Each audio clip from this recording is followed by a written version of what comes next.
여러분, 오늘 우리는 시편을 통해 두 번째 말씀을 듣고자 합니다. 여러분, 우리가 2주 전에 시편 말씀을 보면서 시편의 고백자들이 하나님을 어떤 분으로 의지한다고 했습니까? 하나님은 감찰하는 분이시다. 하나님은 모든 것을 다 보고 계시는 분이시다 했습니다. 악인들은 교만해서 연약한 자를 핍박하고 압박하면서도 하나님은 이를 감찰하지 아니하신다라고 산다고 했는데, 그러나 하나님은 보셨습니다. 하나님은 다 보셨고 감찰하시며 주의 손으로 갚아주시는 분이시다, 그렇게 했습니다. 여러분, 우리는 그런 하나님을 의지하면서 합니다. 하나님은 여러분들의 마음을 아십니다. 여러분들이 수고한 그 모든 수고를 다 아십니다. 세상 사람들의 악한 마음도 주님께서는 아십니다. 그런데 우리가 이런 하나님을 의지한다는 것은 모든 상황 속에서도 마치 모든 것을 다 깨우친 사람처럼 천하태평하게 살아가는 것을 의미하지 않습니다. 여러분, 우리는 마음을 속이면서 사는 것이 아닙니다. 내 속은 그것이 아닌데 내가 믿는 믿음이 그런 것인가 생각해서 내 속에 있는 단식과 탄원과 분노를 그냥 덮어버리며 사는 것은 하나님이 원하시는 모습이 아닙니다.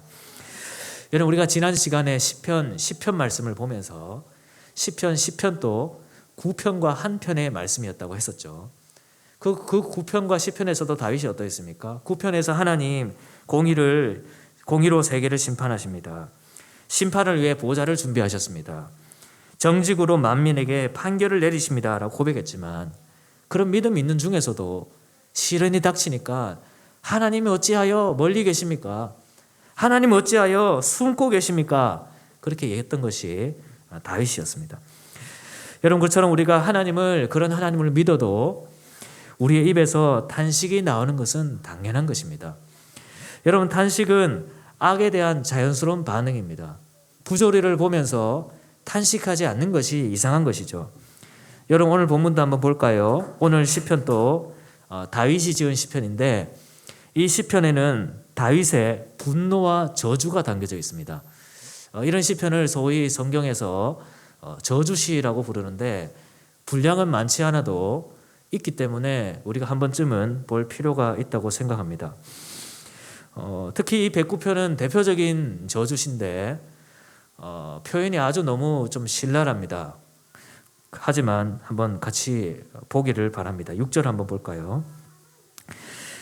이 다윗은 악인을 향하여 악인이 그를 다스리게 하시며 사탄이 그의 오른쪽에 서게 하소서라고 말합니다. 아주 조금 섬뜩한 표현이죠. 물론 여기에 사탄이라고 번역된 단어는 고소자 또는 송사하는 자, 이렇게도 번역을 할 수 있기 때문에 꼭 영적인 존재로서의 사탄이라기보다 그 악인에 대하여 고소하는 자가 있기를 바라는 표현이라 할 수 있습니다. 어떤 악인들은 죄를 지으면서도 제대로 재판을 받지 않는 것도 봅니다. 수험생들 공부하면서도 부정행위하고 나쁜 일을 해도 그냥 넘어가는 경우들을 우리는 수도 없이 바라봅니다. 세상에 어떤 악인들은 돈이 있다고 해서, 권력이 있다고 해서 잘못을 저지르고도 재판도 받지 않고 지나가는 것을 보게 되는데, 이 다윗은 그런 모습을 보며 그 악인에 대하여 고소하는 자가 있기를 바랍니다. 그 악인을 재판장으로 끌고 가는 자가 있기를 바랍니다. 그렇게 이야기하는 것이죠.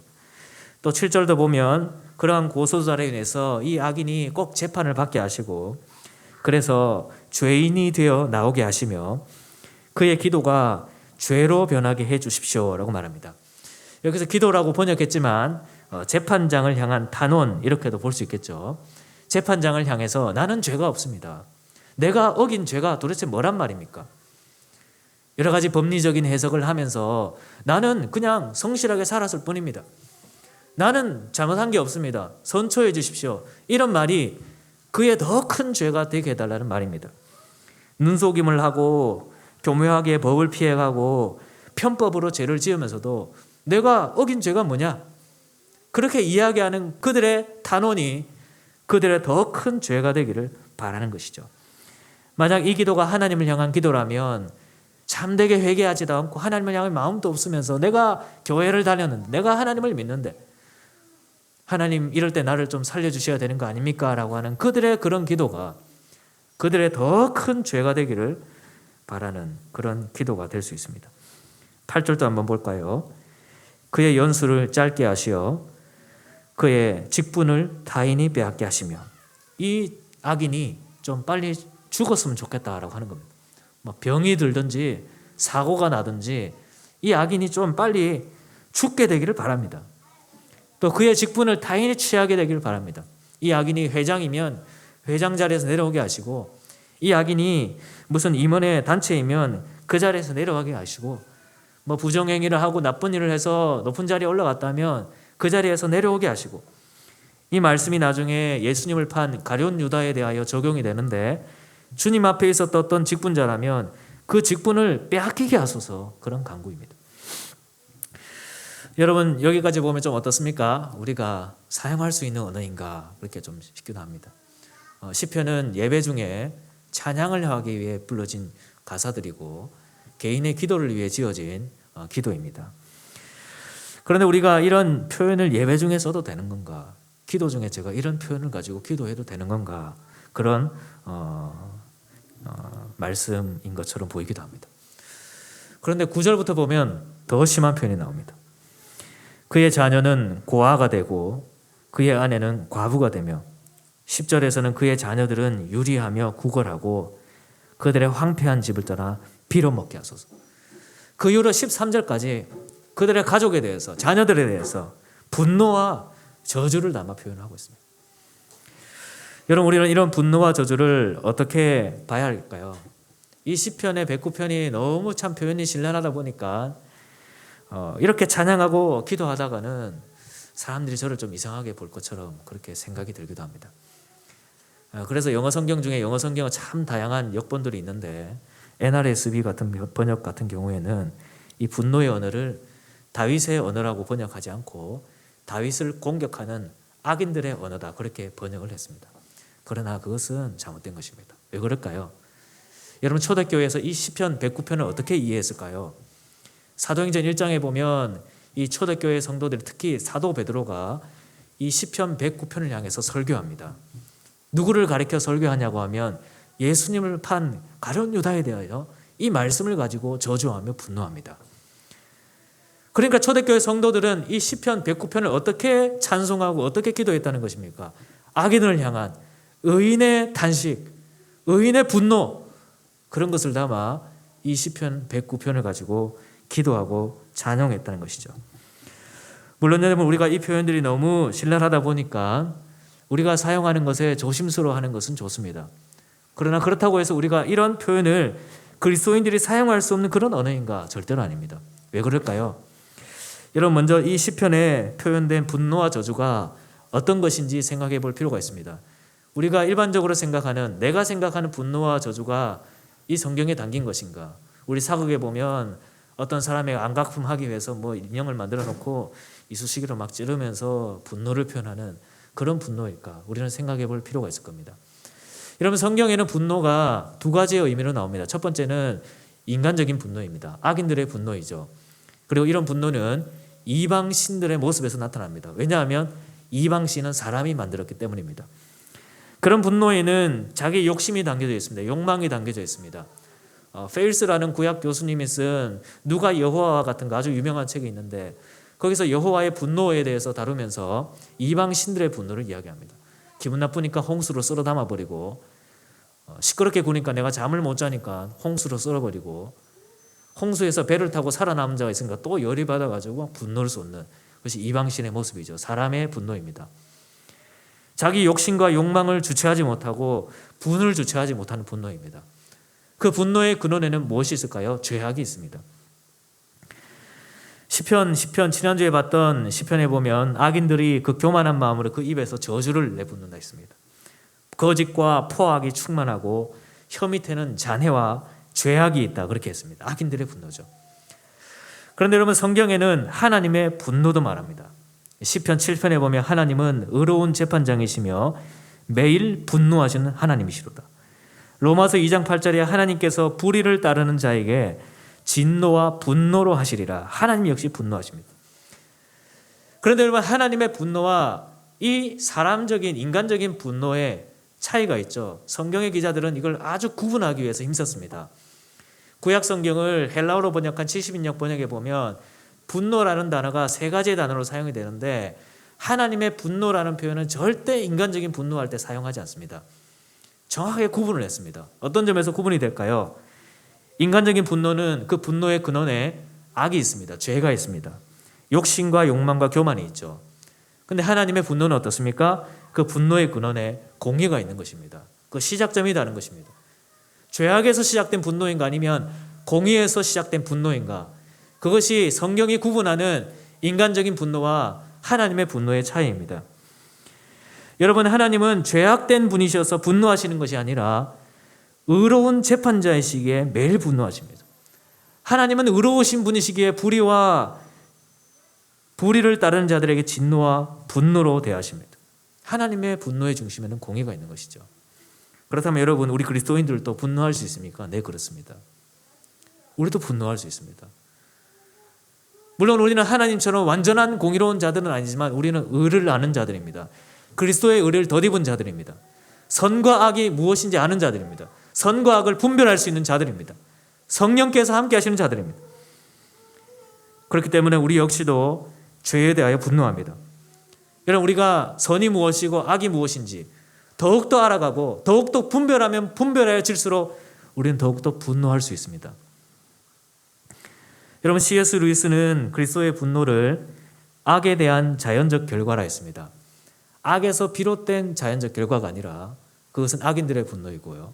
악에 대한 자연적 결과입니다. 의가 무엇인지 아는 자들이라면 악에 대하여 자연스럽게 분노하게 된다는 것입니다. 세상에 그 어떠한 불의를 보고서도 어떠한 분개함도 없는, 어떠한 탄식도 없고 어떠한 분노도 없는 것이 더 잘못된 것이죠. 루이스의 표현을 인용하자면 이것은 불공평해요 라고 울먹이는 어린아이가 훨씬 더 희망적인 상태에 있는 것입니다. 여러분, 우리는 불의를 보면 단식합니다. 단식을 넘어 분노합니다. 이것이 성도의 고백입니다.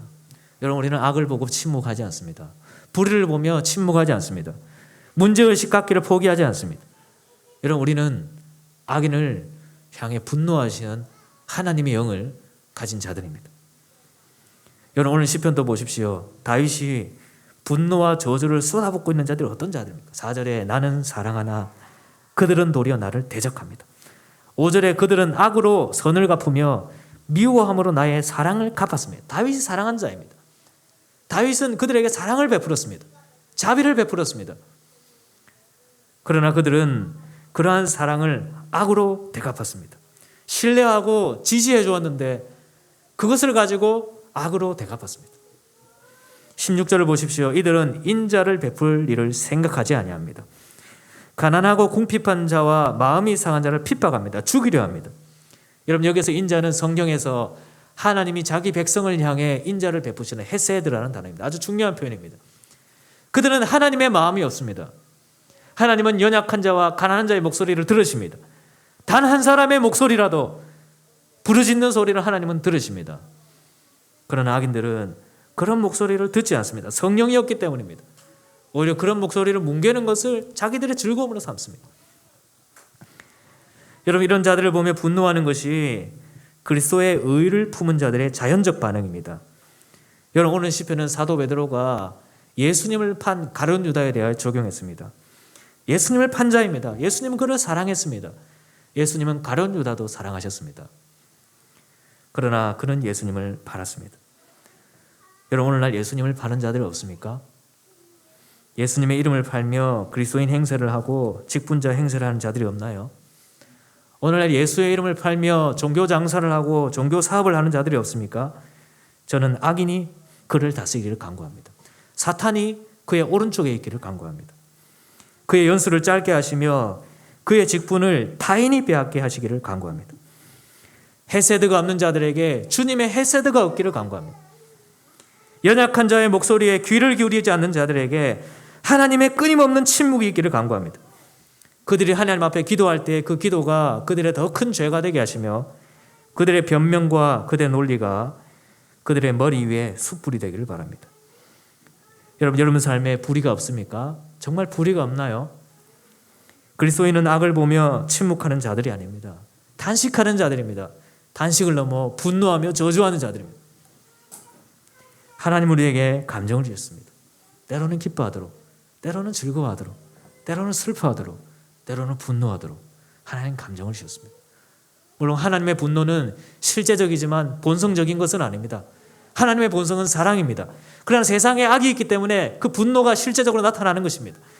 우리도 마찬가지입니다. 하나님이 우리에게 분노를 우리의 본성으로 주신 것은 아니지만 우리에게 의를 주셨기 때문에 악이 있는 이 세상에 대하여 실제적으로 분노가 자연적으로 나타나는 것이 당연한 것입니다. 여러분, 내가 경건한 그리스도인인데 분노할 수 있나? 그렇게 생각하지 마십시오. 우리는 이 시편 109편을 노래할 수 있습니다. 성도의 노래입니다. 성도의 간구입니다. 그렇다면 여러분, 우리는 이런 분노를 어떻게 표현할까?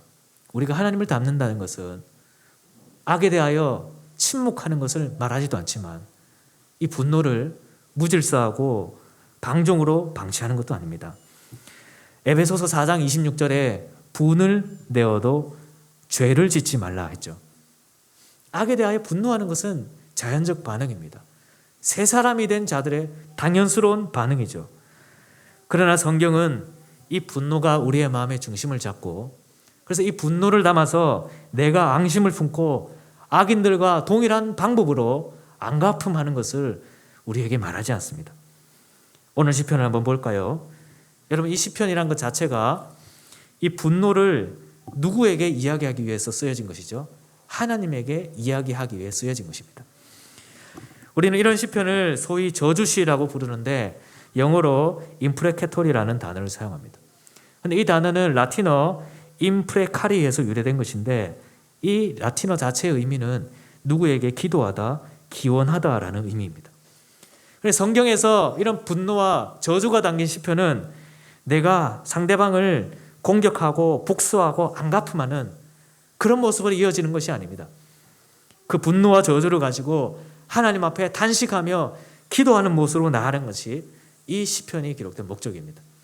그래서 시편을 한번 볼까요? 1절에 다윗은 제일 먼저 내가 찬양하는 하나님이여 잠잠하지 마옵소서라고 말합니다. 그리고 4절에 볼까요? 그들은 나를 대적하니 나는 기도할 뿐이라 라고 말하죠. 20절에도 보십시오. 이런 저주와 같은 일들이 여호와께 받는 보응입니다 라고 말합니다. 26절도 한번 보십시오. 여호와 나의 하나님이여 나를 도우시며 주의 인자하심을 따라 나를 구원하소서. 27절에 이것이 주의 손이 하신 일인 줄을 그들이 알게 하소서. 주 여호와께서 이를 행하셨나이다 라고 말합니다. 여러분, 시인의 분노와 저주는 누구를 향해 표현됩니까? 하나님을 향해 표현됩니다. 사사로운 복수와 그 악인을 향한 내 안갚음으로 나가지 않고 하나님을 향해 단언합니다. 믿음으로 이어지는 것이죠. 여러분, 우리는 왜 그렇게 해야 될까요? 첫 번째는 우리가 완전하게 되갚을 수 없습니다. 우리는 자칫 잘못하다가는 이런 논리를 가지고, 이런 이야기를 가지고 정말 심각한 범죄를 저지를 수 있습니다. 루이스의 말을 따르면 이 세상에서 가장 악한 사람들은 종교 행위를 하는 사람이 될 수 있다고 말합니다. 이런 말씀을 가지고 개인적으로 사사로운 복수를 하고 이슬람처럼 자살 폭탄 테러를 하는 것을 정당화할 수 있습니다. 그러나 하나님은 우리에게 그것을 요구하지 않습니다. 우리는 공의로운 자가 아닙니다. 완전하게 심판할 수 있는 권리가 우리에게 없습니다. 이 세상에서도 우리 스스로 복수하는 것을 세상 법도 사람들의 법도 허용하지 않습니다. 하나님 우리에게 그것을 허용하지 않으셨습니다. 그러나 하나님은 대신 심판해 주시겠다고 약속하셨습니다. 하나님은 아주 공정하게 판단해 주십니다. 우리가 보지 못하는 마음의 생각과 그들의 모든 것들을 하나님은 알고 계시죠. 그래서 우리는 하나님 앞에 고백하는 것입니다. 믿음을 표현하는 것입니다. 27절 끝에 한번 보십시오.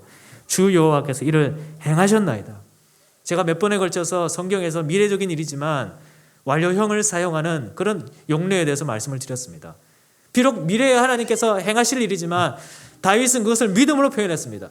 내 마음에 이 악에 대한 분노와 저주, 이 단식, 하나님께서 들으시고 반드시 악인을 심판하실 것임을 완료형을 담아 여호와께서 행하셨습니다 라고 표현했습니다.